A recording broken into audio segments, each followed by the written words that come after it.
مرنے کے بعد کیا ہوتا ہے؟ قبر میں بندہ مومن کا حال حدیث میں وارد ہے کہ جب میت کو قبر میں داخل کر دیا جاتا ہے تو اس کو ایسا معلوم ہوتا ہے جیسے سورج چھپ رہا ہو، یعنی قریب وقت شام۔ پس اس کے جسم میں روح ڈال دی جاتی ہے تو وہ آنکھ ملتا ہوا اٹھ کر بیٹھ جاتا ہے اور فرشتوں سے کہتا ہے مجھے چھوڑ دو، میں نماز پڑھ لوں۔ اور یہ اس لیے کہ وہ اپنے آپ کو دنیا میں سمجھتا ہے۔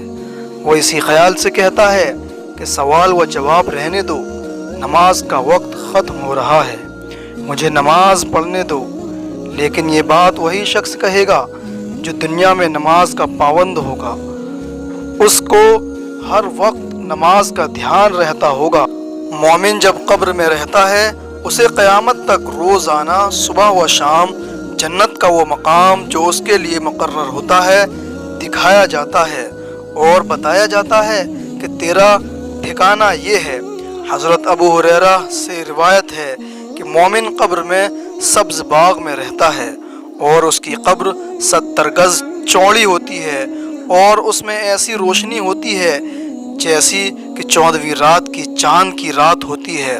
حضور صلی اللہ علیہ وسلم نے فرمایا کہ سوال و جواب کے بعد مومن مردے کی قبر وسیع روشن کر دی جاتی ہے تو اس سے فرشتے کہتے ہیں کہ اب دلہن کی طرح آرام سے سو جا اور تجھے وہی جگائے جسے تو سب سے زیادہ محبوب ہے۔ لہٰذا وہ نہایت آرام و آسائش سے قبر میں رہتا ہے، یہاں تک کہ اللہ تعالیٰ قیامت کے روز اس کو اسی جگہ سے اٹھائے گا۔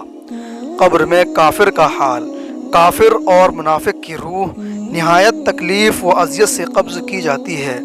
فرشتے اس کی روح کو بدبودار اور سڑے ہوئے ٹاٹ میں لپیٹ کر آسمان کی طرف لے جاتے ہیں تو تمام فرشتے اس پر لعنت کرتے ہیں اور کوئی بھی نہیں چاہتا کہ اس خبیث روح کا گزر اپنے دروازے سے ہو، اور نہ آسمان کا دروازہ اس کے لیے کھلتا ہے۔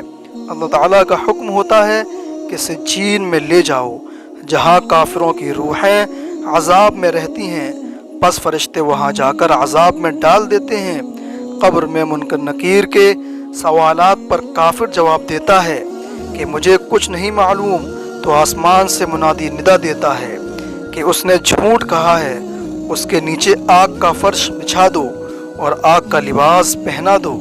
پھر کافر کی قبر اس قدر تنگ ہو جاتی ہے کہ اس کی پسلیاں ادھر ادھر ہونے لگتی ہیں۔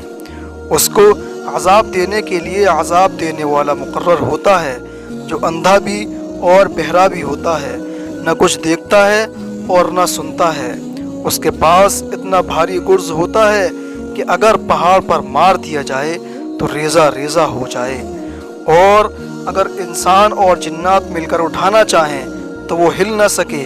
ایک مرتبہ گرز کی مار سے اس کی مٹی بن جاتی ہے اور پھر دوبارہ زندہ ہوتا ہے، پھر مار پڑتی ہے اور اسی طرح پٹائی ہوتی رہتی ہے، اور پھر ہر دفعہ اتنی زور سے آواز ہوتی ہے کہ انسان اور جنات کے علاوہ تمام مخلوق سنتی ہے۔ حدیث شریف میں ہے کہ کافر پر 97 اسلحے ایسے مسلط کیے جاتے ہیں کہ ہر ایک کے ساتھ 7 فن ہوتے ہیں اور قیامت تک اسے ڈستے رہتے ہیں، اور ان کے زہر کی تیزی و سوزش کا یہ عالم ہوتا ہے کہ اگر ان میں سے ایک بھی زمین پر پھنکار مار دے تو اس کے زہر کے اثر سے زمین ایسی بیکار ہو جائے کہ اس پر کبھی سبزہ نہ ہو۔ آج کل کی ایجادات جنگ، آئٹم بم اور زہریلی گیس وغیرہ دیکھ کر فرمان نبوی صلی اللہ علیہ وسلم کے سمجھنے میں ذرا بھی تعمیل کی گنجائش نہیں رہتی۔ حضرت زید بن ثابت فرماتے ہیں حضور اکرم صلی اللہ علیہ وسلم ایک روز اپنی سواری پر بنی نجار کے باغ کی طرف گزرے اور آپ کے ساتھ کچھ صحابہ کرام بھی تھے۔ اچانک آپ کی سواری بتکی اور اتنی زور سے اچھلنے کودنے لگی کہ آپ گرنے کو ہو گئے۔ پھر وہاں دیکھا تو 5-6 قبریں تھیں۔ آپ نے صحابہ رضی اللہ عنہ سے پوچھا کہ یہ لوگ کس زمانے میں مدفون ہوئے؟ انہوں نے جواب دیا کہ یہ شرک کے زمانے میں مرے ہیں۔ تب آپ نے فرمایا کہ قبر والے عذاب میں مبتلا ہیں، اگر مجھے یہ ڈر نہ ہوتا کہ تم عذاب قبر کی کیفیت سن کر اپنے مردوں کو دفنانا چھوڑ دو گے تو میں خدائے کریم سے دعا کر کے وہ عذاب تم کو سنوا دیتا جو میں سنتا ہوں۔ پھر آپ نے لوگوں کی طرف منہ پھیر کر فرمایا کہ قبر میں اللہ کے عذاب سے پناہ مانگو۔ سب نے کہا الہی قبر میں ہم تیرے عذاب سے پناہ مانگتے ہیں۔